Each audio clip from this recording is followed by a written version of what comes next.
잔디의 종류부터 잠깐 알고서 좀 지나가도록 하겠습니다. 일단은 이제 커다랗게 잔디가 두 가지가 있어요. 그 양잔디하고 이제 조선잔디라고 그러죠. 그 쉽게 얘기해서 양잔디는 겨울에도 파란색이 되어 있는 것이 양잔디. 그다음에 겨울이 되면 갈색으로, 누런 갈색으로 되는 게 이제 한국잔디 이렇게 되어 있는데, 그러니까 양잔디가 뭐가 있냐면 켄터키 블루그레이, 벤트그래스, 버뮤다 그래스, 그다음에 페스큐 그래스, 라이그래스 등이 한지형 잔디입니다. 이렇게 되어 있네요. 양잔디는 일단 뿌리가 되게 촘촘하고 이게 되게 짧아요. 그래서 볼이 이렇게 쫙 붙어 있죠. 그래서 정확한 임팩이 되지 않으면, 컨택이 되지 않으면 볼을 치기 힘든 게 그렇게 되고, 그다음에 이제 조선잔디 같은 경우는 버뮤다 그래스하고 그다음에 한국형 잔디류 해가지고 이제 뭐 이렇게 약간 잡초처럼 이렇게 나와 있는 게 있는데, 제가 경험해 본 거는 버뮤다 그래스라고 버뮤다 잔디가 있어요. 버뮤다 잔디는 마치 이게 굉장히 길어서 한번 빠지면 못 나오는데, 옛날에 제가 호주에 있을 때 그런 그 러프를 그걸로 쫙 깔아놓은 그런 곳이 있었는데, 공이 싹 들어갔는데 여기 들어갔어요. 여기 들어갔는데 공이 없는 거야. 그래가지고 클럽으로 이렇게 막 긁었더니 공이 어마어마하게 나오더라고요. 그러니까 공이 잘 보이지도 않아요. 그런데 들어가면 거의 죽는다고 봐야죠. 한국 잔디는 약간 공이 살짝 떠 있는 느낌이고, 그다음에 양잔디는 이렇게 딱 붙어 있는 느낌이에요. 그래서 우리가 오늘은 처음에 얘기를 해드린 것처럼 왜 뒷땅을 치는지, 그거에 대해서 간략한 얘기가 아니라 전반적인 얘기를 해드리려고 해요. 그래서 한번 보실게요. 이렇게 딱 올라와 있다 이거, 이렇게 잔디가, 그죠? 그러면 우리가 뒷땅을 치는 분과 뒷땅을 치지 않는 분의 스윙 스타일을 한번 보면, 요건 이제 웨지하고 아이언하고 좀 다르긴 한데, 아이언의 경우에 백스윙을 이렇게 해서 이렇게 느슨하게 오시는 분들, 이 느슨하게 오시는 분들이 양잔디에서 뒷땅을 치는 분들입니다. 이렇게 치면 특징이 뭐냐면, 지금 보시면 이 임팩트가 되게 이렇게 낮게 들어오죠. 이렇게 낮게 들어오고, 요 끄트머리도 한번 보세요. 끄트머리가 그립 부분이 이렇게 거꾸로 이런 식으로 올라가게 치면, 일단 이렇게 느슨하게 쳐서 뒷땅은 잘 안 나지만 볼이 맞고 엄청나게 뜬다거나, 아니면 이 느슨하게 쳐서 이 뒤를 맞아도 한국 잔디는 맞고도 이렇게 살살살 슬쩍어서 지나가기 때문에 뒷땅을 좀 덜 치죠. 근데 그 양잔디의 경우는 이렇게 오다 보면 여기가 벌써 이미 다 걸려버려요. 이미 걸리기 때문에 뒷땅을 딱 치고서 디봇이 확 올라가죠. 그래서 실제로 뒷땅을 치지 않으려면 이렇게, 그러니까 한국 잔디든 양잔디든 어디서든 뒷땅을 치지 않으려면 이렇게 느슨하게 들어오는 것보다는 이 위에서 이런 식으로 맞아야 됩니다.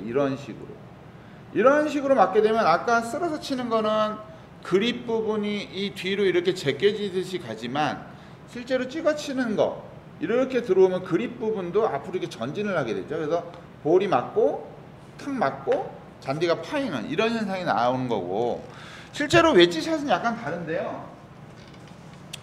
웨지샷의 경우는 이제 두 가지로 칠 수가 있어요. 일부러 볼을 많이 띄우려고 클럽을 이렇게 살짝 열은 상태에서 이 뒤쪽 바운스를 이용해서 이 뒤를 먼저 치더라도 이 바운스가 사선으로 들어가면 저항이 되게 좀 적어져요. 그래서 볼을 이렇게 쳐서 이 볼이 씩 올라가고 클럽이 빠져나가게 되죠.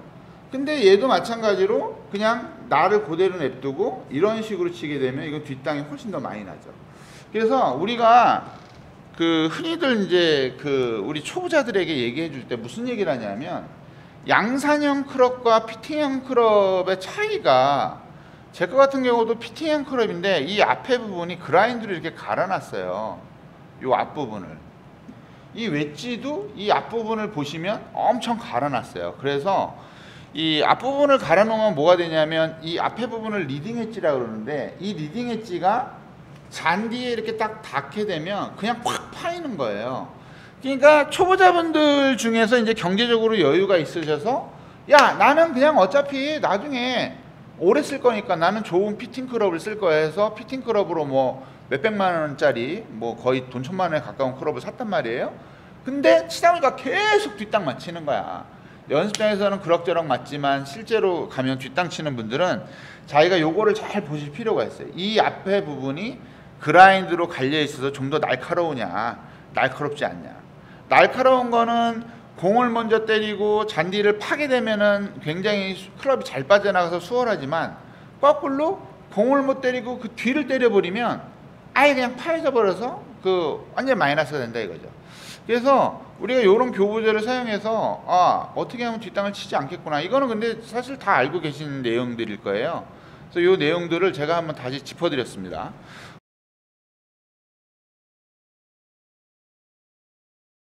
손을 그냥 이렇게 늘어뜨려 놔 보세요. 자, 우리가 그 군대나 무슨 뭐 옛날 학교에서 차렷 자세라면 이렇게 달걀을 잡듯이 하고 옆으로 이렇게 딱 쓰라 그러잖아요. 겨드랑이를 붙이고. 그러면 손바닥이 거의 이런 식으로 돼 있단 말이에요. 이게 과연 자연스러운 자세인가? 우리가 차렷 자세를 하는데 이렇게 놓는 거는 굉장히 부자연스러운 자세예요. 그죠? 왜냐하면 그냥 팔을 가만히 냅두면 팔이 어떻게 돼 있냐면 오른손등이 이쪽을 바라보고 왼손등이 이쪽을 바라보게 돼 있어요. 그죠? 이렇게 있는 사람은 없어요. 이렇게. 그래서 손의 위치가 지금 보시면 저뿐만이 아니라 모든 사람의, 정상적인 사람의 손의 위치는 이렇게예요. 그죠? 그러면 우리가 클럽을 잡고서 클럽을 이렇게 몸체하고 요 리딩 엣지가 일직선이 되게 이렇게 잡고서 가만히 이렇게 뭐 훅그립을 잡던 뭐를 잡던 이렇게 내려놔 보시자고요. 이렇게 내려놓고, 자, 어드레스 하듯이 발을 요 정도 벌려서 우리가 가볍게 이렇게 흔들어 볼게요. 이렇게 흔들어 보면, 자, 이 왼손으로 이렇게 흔드는 요 모양을 보면요, 제가 아무런 힘도 안 주고 이렇게 흔들고 있어요. 그냥 잡고만 있어요. 자, 그러면 왼쪽 어깨에 달려있는 게 왼쪽 팔이기 때문에 이렇게 흔들어 보면 어떻게 되냐면 이 중앙보다, 자, 공 하나 놓을게요. 자, 이 공이 지금 제 발의 중앙에 있는데 왼손을 이렇게 흔들어 보면 이쪽에 떨어져요. 이렇게. 그죠? 아무렇지도 않게 뭘 하더라도 무조건 왼쪽에 떨어지게 돼 있어요. 왜? 왼손으로 휘두르니까.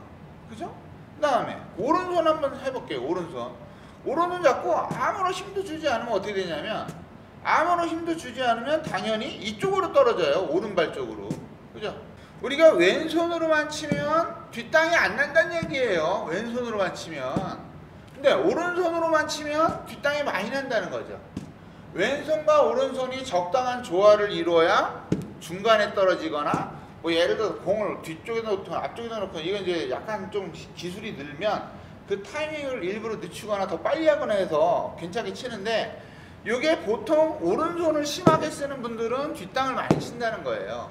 그리고 아까 얘기했듯이 손등이 이렇게 돼 있기 때문에 우리가 클럽을 휘두르잖아요. 제대로 붙잡고 클럽을 좌우로 이렇게 가만히 냅두면 이 클럽이 왼손으로 휘두르면 왼쪽 앞으로 떨어지지만, 되게 재밌는 사실은 클럽이 오픈돼서 가요. 오픈돼서 이렇게 오픈돼서 가고, 오른손으로 잡고 그대로 이렇게 흔들으면 나는 아무 짓도 안 해도 클럽이 이렇게 다친단 말이에요. 그러니까 이런 것들은 클럽이 볼이 맞았을 때 열리거나 다치거나 이런 거에도 영향이 있는 거예요. 그러니까 쉽게 얘기해서 왼손을 주로 쓰면은 뒷땅은 안 나지만 어떻게? 클럽 자체가 오픈이 되니까 볼이 많이 뜨거나 우측으로 많이 가는 거고, 오른손을 쓰면은 뒷땅은 잘 나지만 제대로만 쓴다면 클럽이 이렇게 닫혀지게 되니까 드로우구질이나 훅구질이 난다는 거죠. 굉장히 간단한 거 이거는. 근데 우리가 평소에 생각해보지 못했던 내용을 가지고 얘기를 하니까 진짜 듣다 보니까 이러네, 이렇게 되는 거죠. 그래서 우리가 왼손과 오른손을 되게 잘 써야 돼요. 이 왼손이 뒷땅을 안 쳐주게 하는 어떤 원동력이다. 오른손은 뒷땅을 치게 하는 원동력이다. 이렇게 보시면 될 것 같아요. 그러면 우리가 왼손과 오른손의 역할을 이렇게 알아봤으니까 뒷땅을 치는 이유, 우리가 왜 뒷땅을 치는가? 자, 뒷땅을 치는 이유, 이 뒷땅을 안 치게 하려고 연습을 하시다 보면 아주 잘못된 어떠한 방법으로 인해서 우리가 슬라이스라든가 탑볼이 되게 많이 나게 돼요. 자, 가만히 생각해 보실게요. 우리가 뒷땅을 치지 말아야 한다라고 했을 때 저뿐만이 아니라 대부분의 레슨 프로님들이 무슨 말씀을 하시냐면, 레슨 프로뿐만이 아니라 주변에 있는 고수들이 무슨 말씀을 하시냐면요, 캐스팅을 하지 말아야 된다, 이 얘기 많이 들어보셨죠? 캐스팅이 뭐죠? 캐스팅이 여기서 이렇게 나가는 게 캐스팅이에요. 이렇게 해요. 캐스팅이 되면 어떤 현상이 일어나냐면, 캐스팅이 되면 크롭의 시작이 이쪽에서 떨어져. 여기 안 보인다.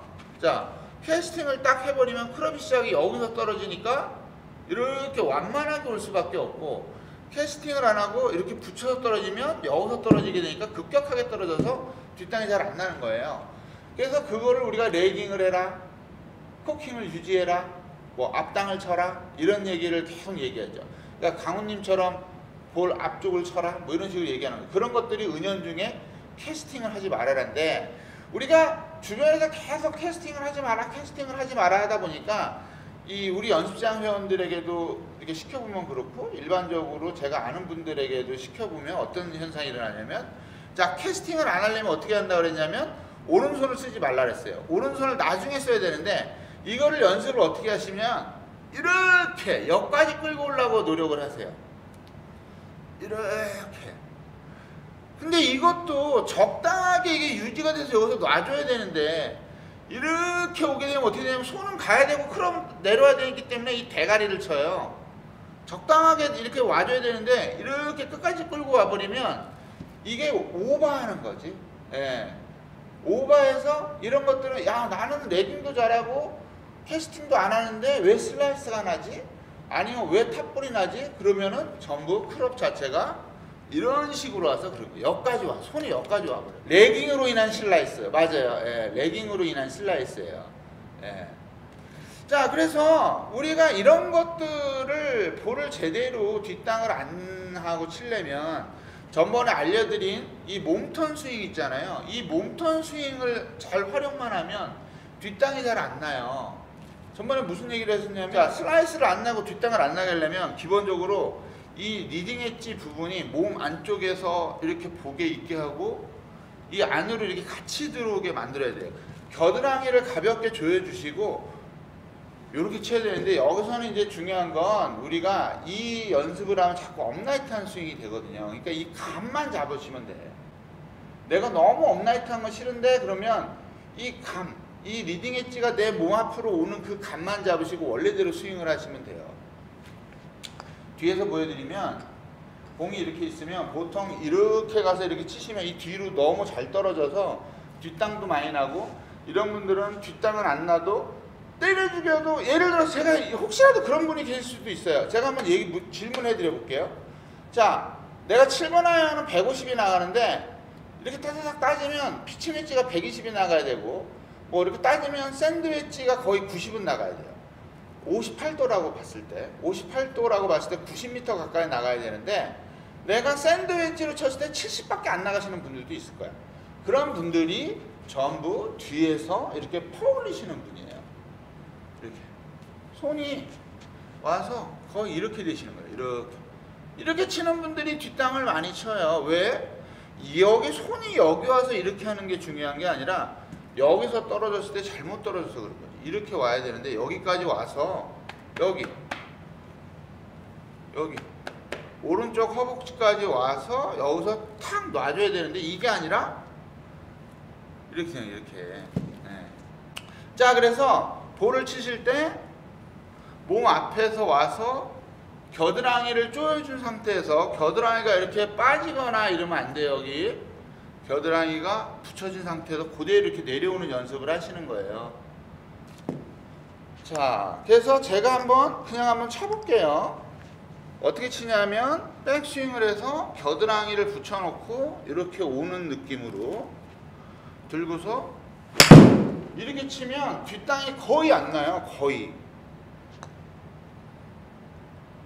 다시 붙여놓고 겨드랑이를 붙여놓고 요 연습만 해서 이 감을 잡으시는 거예요. 감을 이렇게 오게. 이렇게 손이 막 무식하게 이렇게 가면 안 돼요. 이거 연습 많이 하시는데, 이렇게 겨드랑이를 붙이고 친다라고 생각을 해보세요.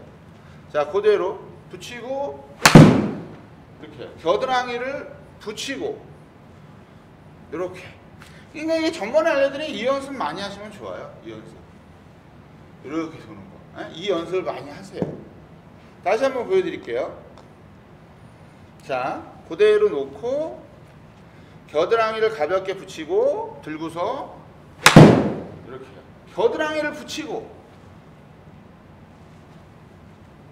여기까지 들고 여기까지. 잘못하시는 분들 이렇게 팔 떨어지고 하면 안 돼요. 양쪽 겨드랑이가 떨어지면 안 돼요. 겨드랑이를 붙이고 이렇게. 예, 요 연습을 많이 하시면 돼요. 제가 옛날에 일본에서 혼자 연습할 때 뭘 했었냐면 주머니에 동전을 엄청 들고 다녔어요. 주머니에 엄청 동전을 넣고 다니고 동전 뒤에 볼 뒤에 동전을 넣는 거예요. 동전을 놓으면 뒷땅을 치면 동전이 먼저 날아가 버려요. 근데 이제 동전을 쓰면 돈이 너무 많이 드니까 계속 한 번 칠 때마다 돈이 날아가니까 이런 걸레들을 한번 갖다 놓고 치시는 거야. 그래서 맨 처음에는 한 10cm 정도 놓고 그냥 한번 쳐보시는 거예요. 10cm를 놓고 이렇게 볼을 쳤을 때 이 걸레가 움직인다면 잘못 치고 계신 거예요. 뒷땅을 치는 거예요. 뒷땅을. 그래서 이 걸레를 놓고 점점 이렇게 간격을 줄여보세요. 그래서 뭐 한 2cm 정도까지 이런 식으로 2cm 정도까지 줄여놓고 우리가 볼을 쳤을 때 이렇게 걸레가 맞지 않아야 돼요. 이 걸레가 제가 딱 보니까 아주 짱이더라고. 걸레를 준비해서 하시면 마지막에 우리가 무슨 동전이 날아갈 필요도 없고 뒷땅이 나는지 안 나는지 확실히 보이니까 우리가 연습장에서 이런 인조매트에서 칠 때는 뒷땅이 나는지 안 나는지 그걸 잘 몰라요, 초보자들은. 그래서 이런 걸레 같은 거 놓고 연습하시는 것도 아주 추천드리고, 제가 막 심한 경우 뒷땅을 너무 심하게 치는 분들은 저런 거 놀아요. 스마트폰을 뒤에다 깔아놔라. 자기 스마트폰을 뒤에다 놓고 쳐봐라. 근데 진짜 옛날에 어떤 분이 그렇게 해서 박살을 내셨더라고요. 그러니까 굉장히 열의가 많이 앞서가시는 분인데 조금 그렇더라고요. 예.